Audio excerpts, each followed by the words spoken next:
بسم اللہ الرحمن الرحیم الحمد للہ رب العالمین والصلاة والسلام علی اشرف الانبیاء والمرسلین اما بعد فاستعیذ باللہ من الشیطان الرجیم بسم اللہ الرحمن الرحیم السلام علیکم ورحمۃ اللہ وبرکاتہ۔ عزیز طلبہ کرام، امید کرتا ہوں احباب خیر سے ہوں گے۔ انشاءاللہ آج ہم تفسیر جلالین کے درس نمبر 96 میں سپارہ نمبر 17 سے سورہ حج کی منتخب کردہ آیات 1 سے لے کر 3 تک پڑھنے کی سعادت حاصل کریں گے، جن میں کلام باری تعالیٰ و کلام مفسر کا ترجمہ ہوگا، ربط و تعلق آیات کو ذکر کیا جائے گا، کلام مفسر کی تشریح و توضیح کریں گے، درس پر ہونے والے اعتراضات کا جواب دیا جائے گا۔ تو آئیے طلبہ کرام بلا تاخیر بڑھتے ہیں اپنے آج کے درس کی طرف۔ بسم اللہ الرحمن الرحیم۔ رب تعالی نے ارشاد فرمایا، یا ایہا الناس اتقوا ربکم ان زلزلۃ الساعۃ شیء عظیم۔ آئیے طلبہ کرام سب سے پہلے ان آیات مقدسہ کا ماقبل آیات کے ساتھ ربط اور تعلق جان لیتے ہیں۔ علماء و مفسرین کرام ان آیات کا پہلا تعلق ماقبل آیات کے ساتھ کچھ یوں ذکر کرتے ہیں کہ سورہ حج کا سورہ انبیاء سے پہلا تعلق یہ ہے کہ پچھلی صورت میں ان تمام انبیاء کرام کا ذکر فرمایا گیا جو آج دنیا علم و معرفت میں پہچانے جاتے ہیں۔ اسی مناسبت سے سورہ حج میں ایک ایسے عمل کا ذکر فرمایا جا رہا ہے جو حضرت آدم سے لے کر آقا علیہ السلام تک سب انبیاء کرام کی عبادت میں ایک ہی طریقے پر شامل رہا، اور وہ عمل عبادت حج ہے۔ اسی مناسبت سے سورہ انبیاء کے بعد سورہ حج کی ترتیب بہت موزوں اور درست ہے۔ دوسرا تعلق ان آیات مقدسہ کا کچھ یوں بیان کرتے ہیں کہ اس سورہ حج میں 7 چیزیں ذرا تفصیل سے بیان کی گئی ہیں: ایمان، توحید، انذار، تخویف، قیامت، حشر و نشر، جزا و سزا اور قیامت کے مشاہدات و حالات اور ہولناکی وغیرہ۔ تقریباً یہی 7 چیزیں سورہ انبیاء میں اختصار کے ساتھ بیان کی گئی تھی، تو اس اعتبار سے بھی سورہ حج اور سورہ انبیاء کا آپس میں ایک قریبی تعلق ہے۔ آئیے طلبہ کرام ان آیات مقدسہ کا شان نزول بھی جان لیجئے۔ سرداران مکہ میں سے ایک شخص نضر بن حارث بہت ہی جھگڑالو قسم کا بندہ تھا اور وہ منکر قیامت تھا۔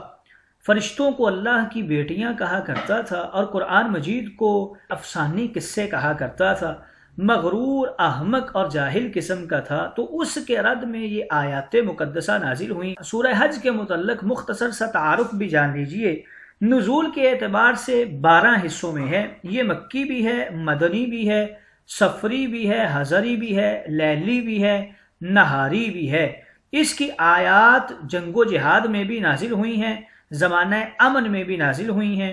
اس کی آیات ناسخ بھی ہیں اور کچھ آیات منسوخ بھی ہیں، کچھ آیات اس کی محکم بھی ہیں اور کچھ متشابہ بھی ہیں۔ اس لحاظ سے یہ سورہ عجیب تر ہے، گویا حبیب علیہ السلام کی ذات جامع کمالات، آپ کا قرآن جامع کلامات، اور یہ سورت جامع نزولات ہے۔ آئیے طلبہ کرام ربط و تعلق آیات کے بعد بڑھتے ہیں آج کے درس کے ترجمہ کی طرف۔ بتا رہے ہیں کہ سورہ حج مکی ہے، مگر وَمِنَ النَّاسِ مَن يَعْبُدُ اللَّهِ، یہ 2 آیتیں یا ہَذَانِ خَصْمَانِ، یہ 6 آیتیں جو ہیں یہ مدنی ہیں، اور اس کی کل 74 یا 75 یا 76 یا 77 یا 78 آیات ہیں۔ یہاں سے بتا رہے ہیں یا ایھا الناس، اے مکہ کے لوگوں، اور مکہ کے علاوہ جتنے بھی ہیں سب سے کلام کیا جا رہا ہے۔ اتقوا ربکم، اپنے رب سے ڈرو، یعنی اس کے عذاب سے ڈرو اور اسی کی اطاعت کرو۔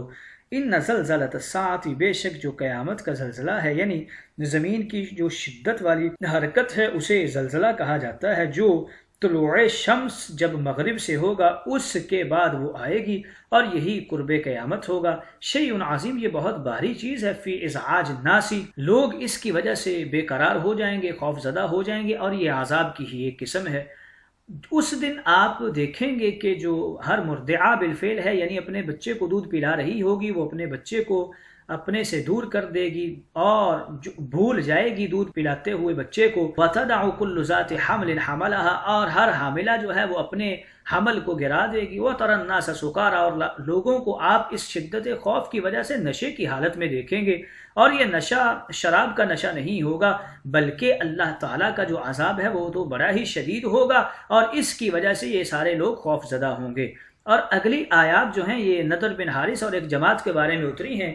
وہ لوگ جو اللہ سے بغیر علم کے جھگڑا کرتے ہیں اور کہتے ہیں کہ فرشتے اللہ کی بیٹیاں ہیں، اور قرآن پچھلی امتوں کے گڑے ہوئے قصے ہیں، اور انہوں نے بعث کا انکار کر دیا ہے، اور مٹی ہو جانے کے بعد دوبارہ زندگی کا بھی انکار کر بیٹھے ہیں، اور اس جھگڑے میں وہ ہر شیطان سرکش کی پیروی کر لیتے ہیں۔ آئیے طلبہ کرام ترجمہ کے بعد بڑھتے ہیں آج کے درس کی تشریح و توضیح کی طرف۔ یہاں سے رب تعالیٰ کافرین مکہ اور تمام امت سے گفتگو فرما رہا ہے کہ اے لوگو، اللہ کے عذاب سے ڈرو اور اسی کی اطاعت کرو، تاکہ تمہارا جو قلب ہے اور عقل ہے وہ روشن رہے، اور تم دین کے رستے کے اوپر چلتے رہو، اور تم امن میں رہو، عافیت میں رہو، اس کے عذاب سے بچے رہو۔ اگر تم ایسا نہیں کرتے پھر سنو، ان زلزلۃ الساعۃ شیء عظیم، جو رب تعالی قیامت کا زلزلہ تم پر نازل کرے گا، اور وہ زلزلہ کیسا ہے؟ وہ زمین کی شدید قسم کی حرکت ہے۔ کس وقت ہوگی؟ جب طلوع شمس مغرب سے ہوگا، اس کے بعد وہ ہوگی، اور یہی قرب قیامت ہوگا، اور یہ بہت بھاری چیز ہے لوگوں کے لیے، اور یہ عذاب ربی کی اقسام میں سے ایک قسم ہے۔ زلزلہ قیامت کب آئے گا اس کے بارے میں کچھ اختلافات ہیں۔ قیامت قائم ہونے اور لوگوں کے دوبارہ زندہ ہونے کے بعد یا اس سے پہلے؟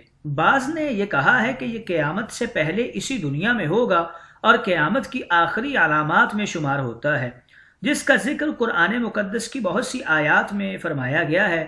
اور بعض حضرات نے یہ فرمایا ہے کہ یہ زلزلہ حشر و نشر برپا ہونے کے بعد ہوگا۔ حقیقت یہ ہے کہ دونوں میں کوئی تضاد نہیں۔ اس زلزلہ قیامت کی جو کیفیت بتائی جا رہی ہے اس کے حوالے سے ذکر کرتے ہیں، یوم ترونہا تذہل کل مرضعۃ بالفعل، کہ تمام حمل والی جو عورتیں ہیں اور جو دودھ پلاتی ہوئی عورتیں ہیں، وہ اپنے بچوں کو اس کی شدت کی وجہ سے، اس کی کیفیت کی وجہ سے، اس زلزلے کے سبب بھول جائیں گی، اور حمل والی عورتوں کے تو حمل ہی ساکت ہو جائیں گے۔ اگر یہ زلزلہ اسی دنیا میں وقوع قیامت سے پہلے ہے تو ایسا واقعہ پیش آنے میں کوئی اشکال نہیں، اور حشر و نشر کے بعد ہے تو اس کی توجیہ یہ ہوگی کہ جو عورتیں جس حالت میں مری ہوں گی ان کا حشر اسی حالت میں ہوگا، اور جن کا انتقال دودھ پلانے کی حالت میں ہوا ہوگا وہ اسی طرح بچوں کو ساتھ اٹھائے ہوئے ہوں گی۔ اور بعض مفسرین نے کہا ہے کہ آیت میں مجازن مراد ہے، حقیقت سے اس کا کوئی تعلق نہیں ہے۔ ذکر کر رہے ہیں کہ عورتیں جو ہیں وہ دودھ پلانے والی اپنے بچوں کو بھول جائے گی، اور حاملہ جو ہوگی وہ اپنے حمل کو گرا دے گی۔ کس وجہ سے؟ اس زلزلے کے بسبب۔ وَتَرَى النَّاسَ سُكَارَىٰ، اور محبوب آپ لوگوں کو دیکھیں گے کہ وہ شدت خوف کی وجہ سے نشے میں ہوں گے، شہزور ہوں گے، مرد ہوں گے، وہ گر پڑ رہے ہوں گے، اور ان کے اوپر ظاہری طور پہ پاگل پن کی کیفیت یعنی نشے والی کیفیت طاری ہوئی ہوگی۔ لیکن یاد رکھیے کہ یہ نشہ شراب کا نہیں ہوگا۔ شراب کا نشہ جو ہوتا ہے وہ دو کیفیتیں پیدا کرتا ہے، وہ باطن میں سرور اور ظاہر میں فتور پیدا کرتا ہے، مگر زلزلہ قیامت کا جو نشہ ہوگا وہ باطن میں نہ تو سرور پیدا کرے گا اور نہ ظاہر میں غرور پیدا کرے گا، بلکہ وہ باطن میں اضطراب و فتور اور ہلاکت خیز ہلچل مچا دے گا۔ مشاہدہ ظاہر کا ہوگا اور اندازہ باطن کا لگ جائے گا۔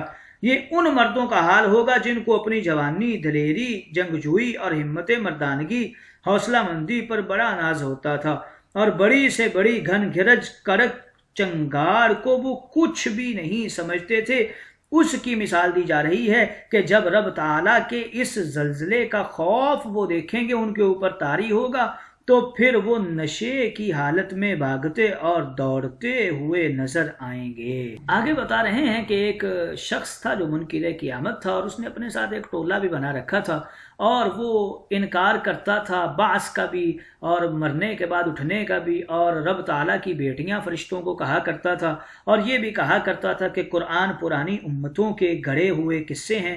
تو اس کے متعلق یہ آیت مقدسہ نازل ہوئی تھی۔